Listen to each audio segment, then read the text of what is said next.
Welcome everyone again, and thank you for joining us today for this webinar on net zero and navigating the changing financial landscape. We're here today to discuss how businesses across all sectors are facing growing pressure to act as the impacts of climate change intensify, despite of political turmoils. And financial institutions particularly are in a unique position to influence with the power to accelerate or stall the transition to net zero. Our latest net zero report actually dives into how exactly financial institutions globally are responding to this challenge. While many recognize the need for change, progress is actually quite uneven. We'll dive deeper into this in a bit. And key barriers like, as I mentioned before, policy uncertainty continue to slow momentum. Now, whether you're financing the transition or working to decarbonize your own operations, understanding this evolving landscape is critical. And this is why today we'll explore what this means for your business and what action looks like in a world where capital is key to climate resilience. But before we start, just a few housekeeping rules. You are all muted, obviously, and will be for the duration of this session. But please do post any questions that you might have in the Q&A box, and we'll answer some of these at the end. The session will also be recorded and sent to all of the ones that registered afterwards. Now, let's begin with a clear signal of the urgency that we face. 2024 was officially the hottest year on record, a confirmation from the UN that puts the climate crisis into sharp focus. From 1980 to 2023, weather and climate-related extremes led to an estimated 738 billion euros in economic losses across the European Union. And alarmingly, a big chunk of that amount, 162 billion euros in total, was lost in just the last 3 years alone. Now, with such extreme weather events expected to intensify, there's little reason to believe that these losses will slow down. Each month that passes, we're breaking new heat records. I'm sure you're all aware, and you're hearing this in the news. And with each month of inaction, the costs are becoming more and more expensive and harder to ignore for businesses and financial institutions alike. So where do we stand right now? I'm sure you've heard this. In 2024, global temperatures exceeded the critical 1.5 degrees Celsius threshold set by the Paris Agreement. And based on current government policies, we're heading towards a 2.7 degree world. But governments alone can't fix this. The private sector must step up. And that brings us to today's discussion, the role of the financial sector in driving the net zero transition. Climate risk is recognized as a financial risk. This is why we're all here in today's webinar. And the financial sector is a powerful force in shaping this global response. From shifting capital flows to actively engaging with companies on decarbonization, financial institutions are no longer just observers.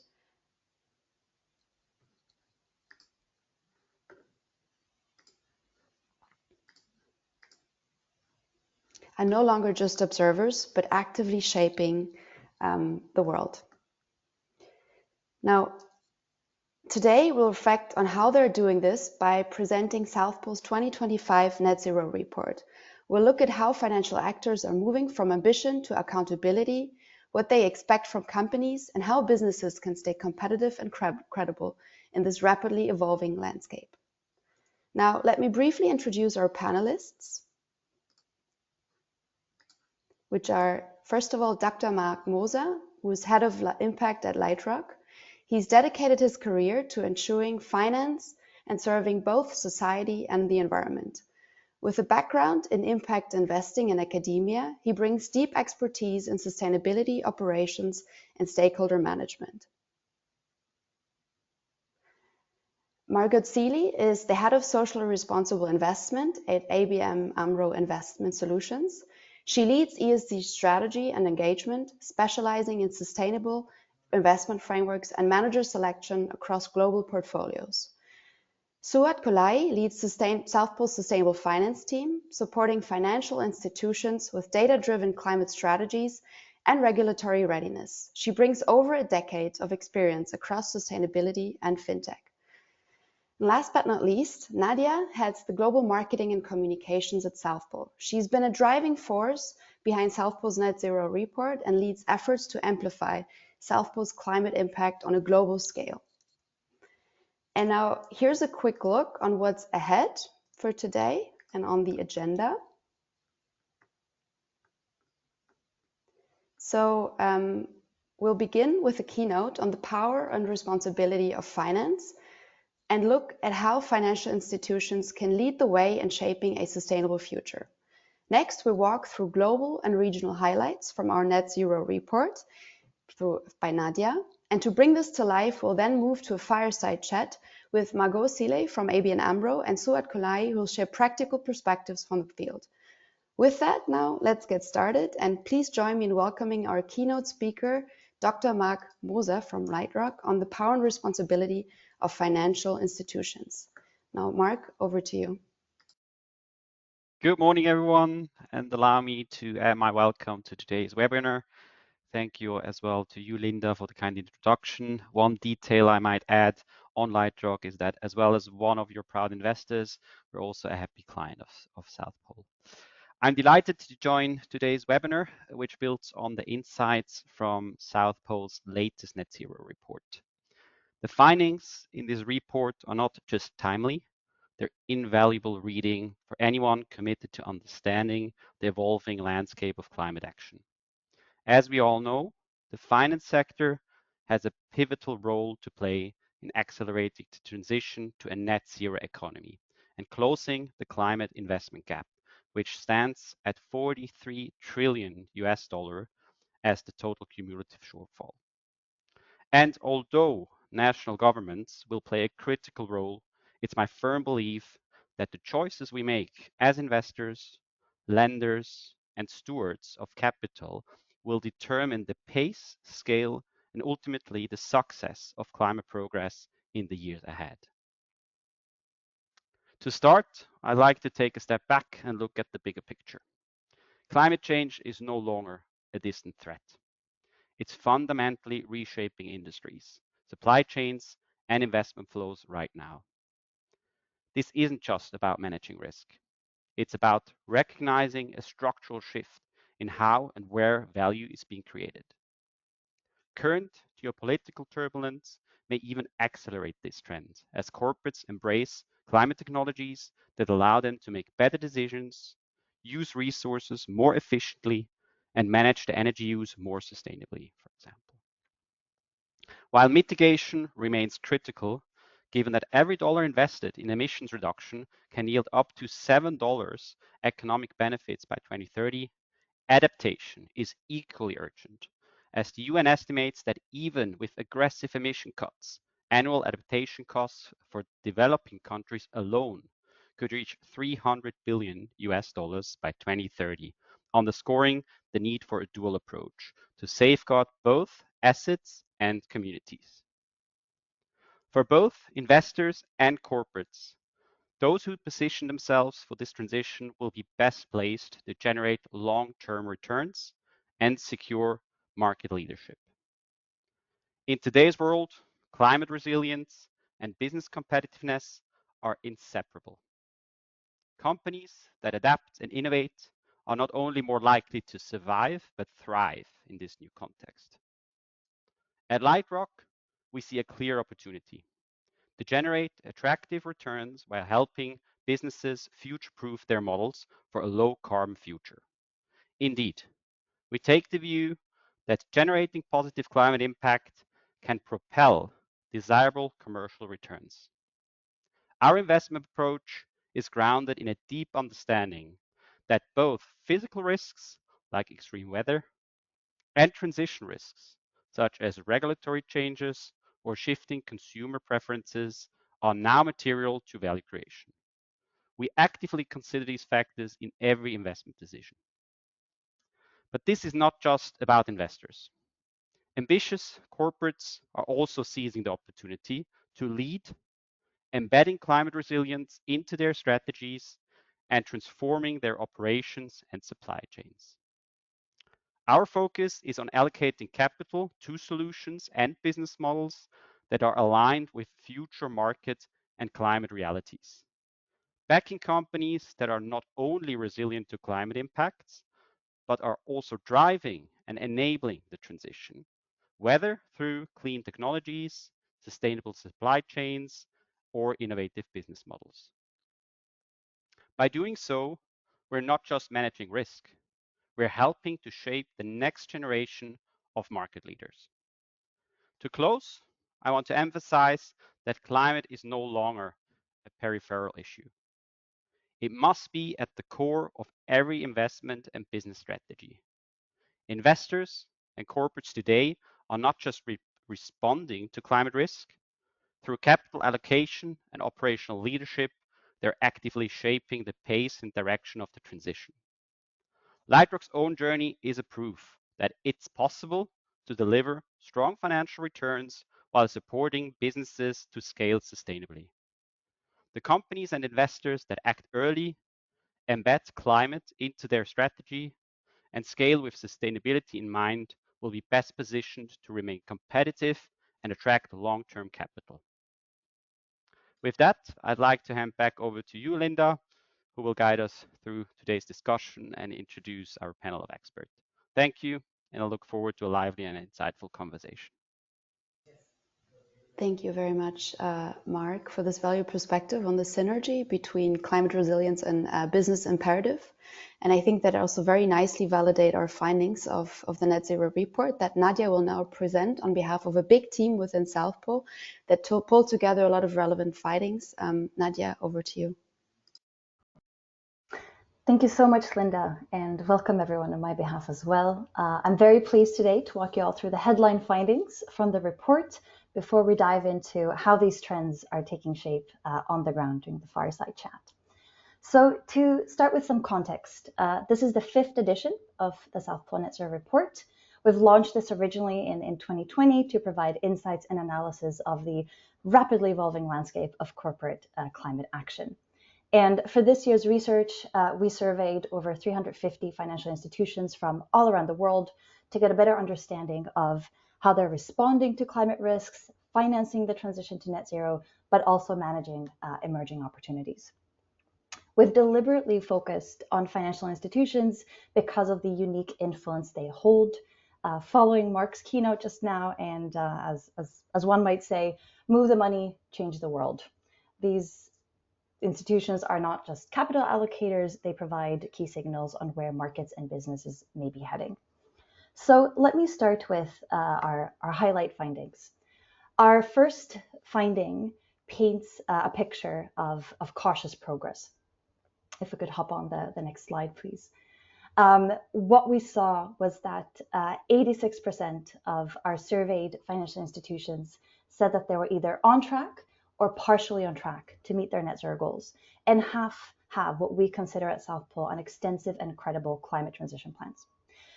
Yet despite these encouraging signals, our survey has also uncovered a number of roadblocks that are slowing down our respondents. One is inconsistent industry guidance, which was one of the most cited challenges, followed closely by lack of clear regulation and a lack of progress from the organizations they actually provide finance to. So what does this mean? Well, our research indicates that despite many institutions expressing strong ambition, action often lags, particularly when frameworks are still work in progress and climate performance data from portfolio companies, for example, is still at times unavailable, which really highlights the interconnected nature of the climate transition. Our second finding shows that capital seems to increasingly be moving towards companies that are consciously preparing for the transition to net zero and a changing climate. 77% of our surveyed institutions say that companies with credible transition plans and who can show progress towards net zero made for more attractive investment targets. It's also noteworthy that financial institutions are not just looking at climate readiness, physical and transitional, but they're also evaluating external solutions such as carbon credit strategies as part of broader capital flows. What we observed was that nearly 3/4 looked favorably on portfolio companies or investees who also had long-term carbon credit strategies in place. Our third finding highlights what we see as a very interesting trend when it comes to the preferred levers for decarbonization. So out of our surveyed cohort, 88% said that they plan to step up engagement with the companies they finance aiming to transform most of the organizations they finance from within rather than exiting or pulling out. 44% say that their top decarbonization priority is increasing exposure to green assets in the companies with transition plans. And so for us, this really signifies a significant shift in that institutions are much more focused today on engaging with the companies they invest in order to drive change.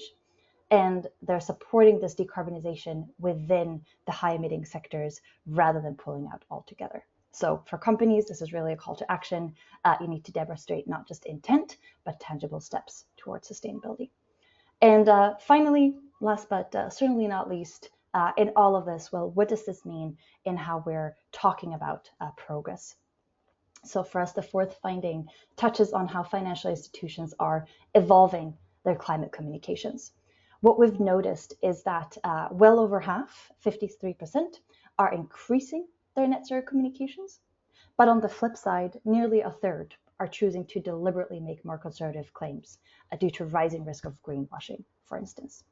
We also see that a significant number of respondents said that they were choosing to align more closely with regulations, with nearly half citing industry requirements and regulations as the factors most likely to impact their climate communications.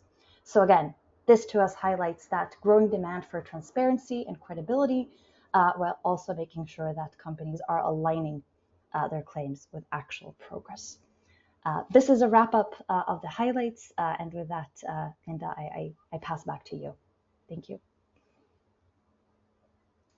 Thank you very much, Nadia, really appreciate it. And originally our colleague Suat would have now joined us.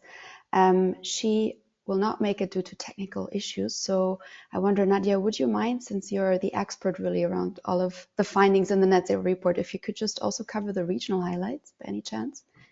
Of course, I hope I can do justice to Suad, but so zooming in, and obviously we're looking at a European audience here, what we observe is that Europe continues to lead globally when it comes to climate ambition. We believe this is driven by strong regulation like the SFDR and the CSRD, despite, of course, a looming omnibus on the horizon, as well as growing demands and expectations from stakeholders on climate disclosure and climate alignment. For us, what was quite notable, though, is that despite this leadership, many European financial institutions were becoming more conservative in their public claims. Again, we believe this is due to increasing legal and potential reputational risk. And for companies in Europe or companies doing business in Europe, this means that investors are clearly setting the bar higher. So companies with transition plans need to be robust, measurable, and very clearly communicated. Transparency is no longer optional. When we look at our survey, it is truly expected. And with that, I hope I've given a good wraparound on the key highlights and what we're seeing coming out of Europe. Thank you, Linda. Thanks a lot, Nadia. Really appreciate you jumping in and yeah, covering those points so nicely. And with that, I would actually move over to the next point of today's webinar, which is a fireside chat that I was planned to do together with my colleague Suat from South Pole, as well as with Margot Sillet from ABN AMRO, as I just introduced in the beginning. Given that Suat can't join for technical issues, we will now hold the fireside chat together with Margot. It'll be more of a bit of an interview. Margot, I hope you don't mind. And yeah, I think we can immediately go on to the first question that we had planned to cover in this chat, which I had to start off with kicking this off with quite a finding out of the report that quite shook me, I have to say, where our research was suggesting that only 28% of European financial institutions are actually planning to reduce fossil fuel exposure in the next 10 years. So maybe the first question for you, Margot, would be, as an asset manager with a very strong climate ambition, how do you influence fossil fuel exposure? Would it be kind of directly or maybe rather indirectly through any specific guidelines that you're setting for your ESG funds, or how do you go about that?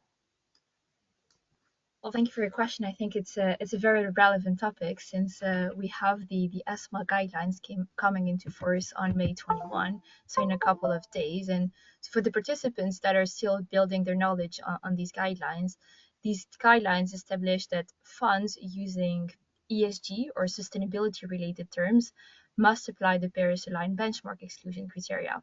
So basically having threshold on exclusion on coal, gas, and oil.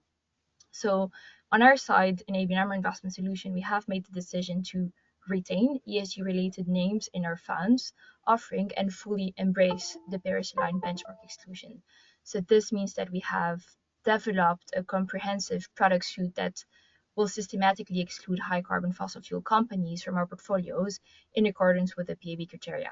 So our approach goes beyond mere compliance, as we have investigated the rigorous exclusionary screens across our sustainable product range. So this strategic initiative demonstrates that we would like and we will offer our clients some investment portfolios linked to PAB exclusions. Okay. So we will maintain clarity and authenticity in our fund naming and marketing. Absolutely. Well, that's very relieving to hear. Thank you for outlining this, and also, hearing very impressive that you're going, beyond just mere compliance, but taking active steps to provide your clients with transparency over this and very ambitious thresholds. A positive signal, I would say, is to be seen that basically 88% of global financial institutions, and I'm sure you're also one of them, are actually planning to increase engagement with portfolio companies on decarbonisation. This is also something that we're seeing, with a lot of private equity firms, etc., that they're looking for support here. So can you maybe in more detail share, Margot, how these engagement plans actually play out in practice at ABN AMRO? Yeah, sure. So for the ones that don't know us, we have quite an unusual business model. So we have what we call the sub-advisory business model. So which means that we work with third-party asset managers and they manage mandates for us. So on our side, most of the work and engagement is focused on due diligence of our external managers. So we make assessments of how they perform engagement, so their policies regarding engagement, their successes, their failures. So we assess their engagement framework through a structured methodology focusing on several key elements. So the scope and prioritization of engagement activities, the depth of resources devoted to engagement. It could also be the specificity of objective, the escalation mechanisms that they have in place, and most importantly, I would say the concrete outcomes achieved. So we really expect asset managers to demonstrate a clear link between engagement activities and investment decision. So showing how engagement insights inform their analysis and how they escalate when engagement fails to progress. So we find engagement delivers the most value when it's focused, persistent, and outcome oriented. So that's why we have developed this methodology in our due diligence process. So for instance, we've seen meaningful progress with company in carbon intensive sectors where targeted engagement and transition planning has led to strengthen climate commitment and improve disclosure.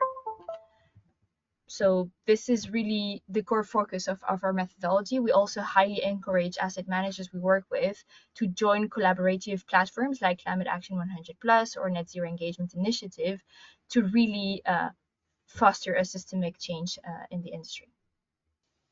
Okay, thank you. Super interesting. And if I could just maybe ask a follow-up question on this, because you outlined a lot of criteria, right, according to which you assess your asset managers in that evaluation and engagement. What in your asset manager's experience is the most complicated engagement aspect? What is really the most challenging one out of all of them, where you're saying they have to invest more time or a bit more joint forces? I would answer in two different answers. The first one is it's very difficult in the due diligence assessment to identify the credible engagement. So we have many asset managers just saying, well, we have joined this initiative, but they don't play a leading role in the initiative. So really trying to pinpoint the role of the asset manager in an engagement is very difficult for us. I would say also the difficulty in the engagement processes is the time. So most of the engagements require time. They require a 3-5 year period before we could really see the change. And they require interim milestones within the engagement process with the company. So I would say that the time for investment, so you need to invest 3-5 years to really see the results of your engagements. Okay, thank you. And then time, right, as I just described in the beginning, is unfortunately something that we don't have much left of. So yeah, all the more great to hear that, you know, you're already quite intensely kind of fostering this with your asset managers and behind that. Great. Then another positive signal that Nadia has just presented, right, and that came out of the Net Zero report is that 45% of European financial institutions kind of plan to increase their exposure to green and sustainable assets. And here, yeah, I would also be curious to hear from you, Margot, how you are doing this, and also maybe with a specific point or relation to the Net Zero Asset Managers Initiative, right, where you also had your targets validated and how that might be interlinked with your activities.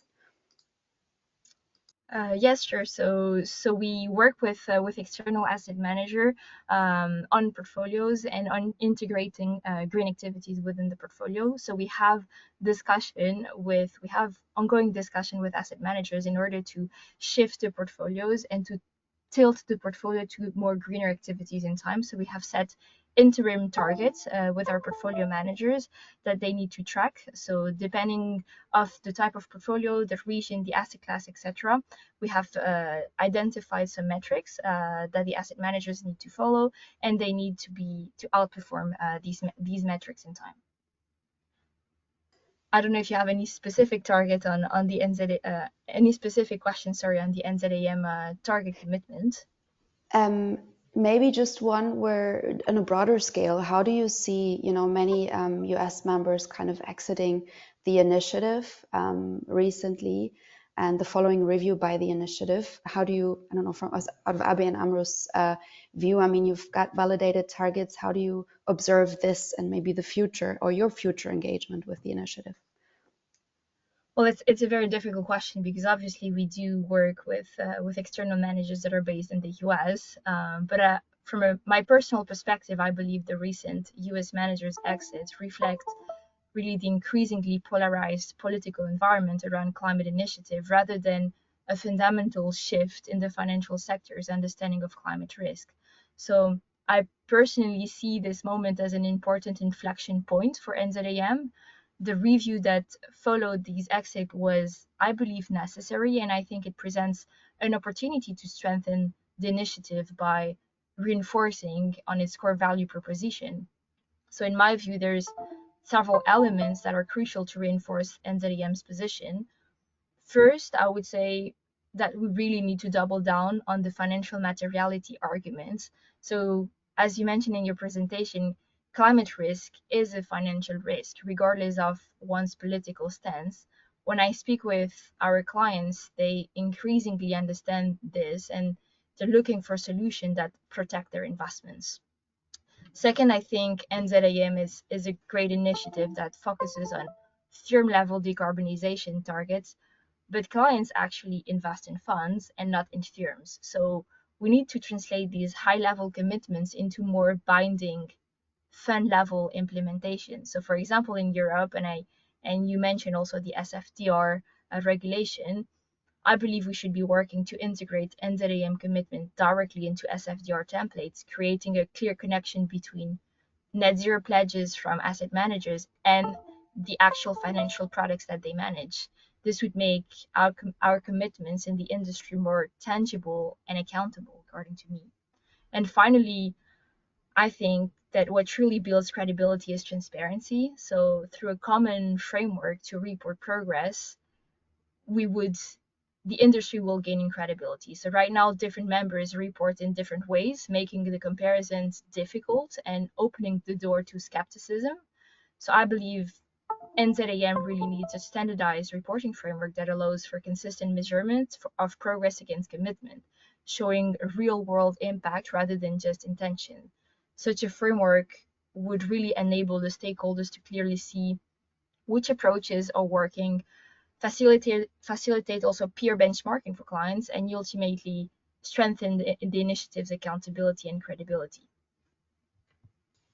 Okay, thank you. Hey, and who knows, right? Maybe one of your peers is listening in today and is of a similar opinion. So, right, in our experience, if you join forces, this is really when you can make change happen. So, who knows? Thank you for outlining this. And in a similar vein, right, because you have mentioned kind of this targets, harmonization, and cascading action, let's say. You've also gone through the process again of net zero target setting and methodology. And we're also seeing that 78%, as was previously presented, of European financial institutions find companies with climate transition plans more attractive to invest in and to work with. When working with these companies, can you share some lessons that you took from, first of all, what you consider a good climate transition plan when you work with them, and maybe also looking at your own process of going through this, what are some lessons learned that are important to keep in mind in building such a climate transition plan? Well, that's a difficult question. It was definitely a journey that taught us several valuable lessons. So building the enzyme targets that now shape our approach to evaluating delegated managers also. So one of the most significant lessons I would say we learned was about the importance of alignment between long-term ambition and near-term action. So many organizations set impressive 2050 targets but lack concrete interim milestones. So we also discovered that establishing clear, measurable short-term and medium-term target was essential for making our net zero commitment operational rather than aspirational, I would say. So this insight now guides how we evaluate transition strategy. We look really for this same alignment between long-term vision and immediate implementation steps. This lesson directly shapes our manager evaluation process, as I mentioned, which we've structured as a two-tiered due diligence approach performed by separate but complementary teams. So we have our operational due diligence team that first examines the asset manager at the firm level, assessing their NZAM commitment status, the climate targets, the overall governance framework around sustainability issues and climate issues. And we also have what we call the manager due diligence team that really focuses intensively on strategies and implementation of the firm level in NZAM targets to strategies. And this is where we really determine if managers truly walk the walk or merely talk the talk. So we really examine that they've concretely implemented in their portfolios how climate risk analysis affects security selection, what specific decarbonisation metrics they tracked, how they handle climate laggards, how they handle climate topics in their engagement activities, how engagement activities are translated also in investment decision. So this dual approach, having operational due diligence and manager due diligence, allows us to identify disconnects between corporate commitments and frontline implementation at strategy level. Mm-hmm. Interesting. And just curious. Yeah, maybe if I to complete my answer, because you also mentioned a piece of advice, I would maybe say don't treat net zero as a standalone initiative separate from your core investment process. So for asset managers, climate consideration must be embedded in security selection, risk management, and valuation methodologies. So I hope it's a complete answer to your question. Absolutely, it is. Just one maybe follow-up that while you were explaining, this kind of concrete operationalization of the target into concrete steps, and you did have very specific steps here that you outlined. How do you deal with uncertainty, right? Because if we talk about net zero, if we talk about long terms, we can obviously put a lot of concrete kind of mid-term, short-term actions behind it, but there is always kind of some level of uncertainty, right? When you plan in such long time horizons. How did you go about that and plan with this? Or is your plan really completely bulletproof and considering every single, let's say, sub time frame and eventuality? I would say no, our plan is not fully bulletproof. But we usually solve the issues that we encounter and the uncertainties with communication. Communication is key. So trying to understand what our portfolio managers are trying to do in the portfolio. If there's a company that has now a high carbon footprint, and it was not the case in the past. But there's an engagement by the portfolio manager with precise milestones, a clear escalation mechanism in terms of engagement. So this could be types of discussions that we could have with asset managers. I think it's mostly communication and mostly trying to explain what we are trying to do. So yes, we will make some mistakes, but the idea of our commitment is really to build it in full transparency for our clients and also direct dialogue with portfolio managers. Okay, thank you very much. That's comforting. It's just something, right, that I wanted to also get across as a message to everyone, because also the clients that we work with many times, right, drawing up a net zero target and then let alone putting a consistent, detailed climate transition plan behind it on how they would achieve it is quite a daunting task. And there are just some uncertainties or things that we can't plan through completely. So thank you for elaborating on this. And maybe one final question that I have would be, what's the clearest win-win in your perspective for climate and business based on your current experience at ABN AMRO? I think the clearest win-win for climate and business in the current landscape would be centered around credible, validated decarbonization metrics. So companies that implement robust carbon accounting and establish verified reduction pathway are discovering benefits that extend far beyond climate impact. First, they're gaining competitive advantage in capital markets. They gain in credibility with their climate metrics, attracting capital at a more favorable term, as investors increasingly recognize that well-managed climate transition correlate with lower longer-term risk profile and stronger operational discipline. So what makes this a particularly powerful win-win is that the process of establishing these metrics often reveals operational inefficiency that would otherwise remain hidden. So when companies thoroughly map their emission across operations and their supply chains, they frequently identify cost-saving opportunities, from energy waste to logistics inefficiencies and material usage. So the data gathering exercise in itself becomes a value driver. And from our perspective as investors, these validated metrics also provide invaluable transparency. They allow us to better assess transition risk within our portfolios and identify companies that are genuinely positioning themselves for longer-term success in the low-carbon economy. This isn't about a vague sustainability claim. It's about measurable, verified indicators that directly link to business fundamentals. So when we evaluate asset managers, we specifically look for those who can demonstrate skill in analyzing these metrics and integrating them into investment decision making. The ability to distinguish between companies with credible decarbonization pathway versus those with superficial commitment is becoming an increasingly valuable investment edge. So in my view, this focus on established, verified metrics represent the most accessible win-win in today's market. Thank you very much.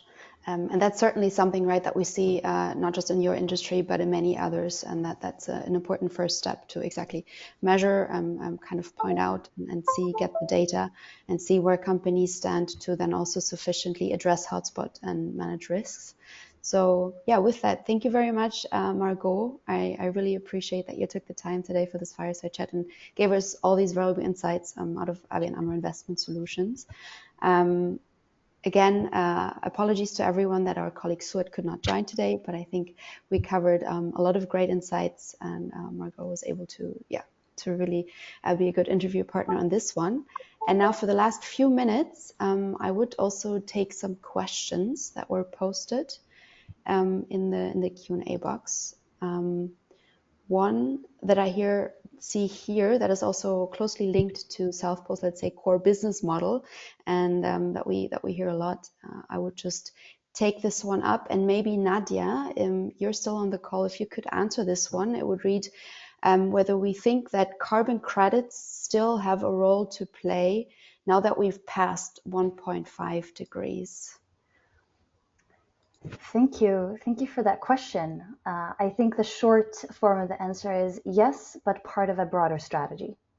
We believe, of course, that high integrity credits can and must support the global transition, especially when it comes to hard to abate sectors where not all decarbonization solutions are yet available, but also importantly in driving finance to emerging economies. What I would point out, however, is that the bar is higher today, so credits must be used responsibly, not as an offset for inaction, but to drive transparent impact, and they need to be properly accounted for. And the other thing to think about is about carbon credits for beyond value chain mitigation. So when we look at the scale and the pace required to address the challenge at hand, companies should be investing beyond their value chains with a long-term strategy in order to address some of these global climate challenges. Because as we all know, extreme weather events continue to disrupt supply chains and corporate performance. And so this is really a way to build in resilience globally and not least in sourcing landscape. And so we believe that investing beyond value chain is about truly contributing to filling the finance gap, but also to meet global challenges and increasing that ambition on global decarbonization. Thank you very much, Nadia. Yeah, completely agree, right? I mean, we can solve this crisis without also looking into financing beyond decarbonization. And maybe another question that is quite timely that have come up here because we're all worryingly looking out there into the political landscape. Maybe this is also one that you could take on what role you think stakeholders, but also regulators might play in shaping the tone and the content of net zero commitments today. Thank you. Of course, this is another interesting element of our research. So, a few years ago, we uncovered this fascinating trend of greenhushing, and my view is that society would not provide a terminology unless there was a trend to describe it. So, similarly, in our research today, we're looking at how communications and engagement is evolving. And one thing that I might say here is that stakeholder expectations play a very important role because they continue to influence the companies, obviously, that they themselves are vested in when we talk about financial institutions, particularly from a climate disclosure and a climate alignment perspective. And this influence obviously supports and drives risk management that these stakeholders and investors are exposed to through the companies they're invested in. So there's a clear need and vested interest to make sure that this is clear. Companies are actively communicating what they're doing and reporting against it. The role of the regulators is a more nuanced one, of course, and it's a big conversation today as we look at the changing political landscape. But the role of the regulators is really to propose a robust, harmonized framework for climate disclosure and climate alignment in a consistent way and in a way that reduces this market fragmentation and helps in decision making. So I will just pull out on one of the findings where most of surveyed institutions said that this lack of clarity was one of the main roadblocks holding them back from progress. Thank you very much for this very insightful answer. And with that, we're almost at time. So I would pause here and assure everyone that the other questions that you've posted will be answered. We'll do our best to get back to you in due time to answer the remaining questions. For now, I'd like to end this webinar, wrap it up here. I want to give a big thank you to our experts, Mark, Margot, and also Nadia for sharing their insights and experience with us, and to all of you for joining South Pole's webinar today on our Net Zero report. If you don't know South Pole, we are a global climate solutions company with 20 years of experience around creating climate impact for all. Do reach out to us if you have any other follow-up questions on this webinar or anything that we've touched on. And I hope you enjoyed the session, and wish you a lovely remainder of the day. Goodbye, everyone.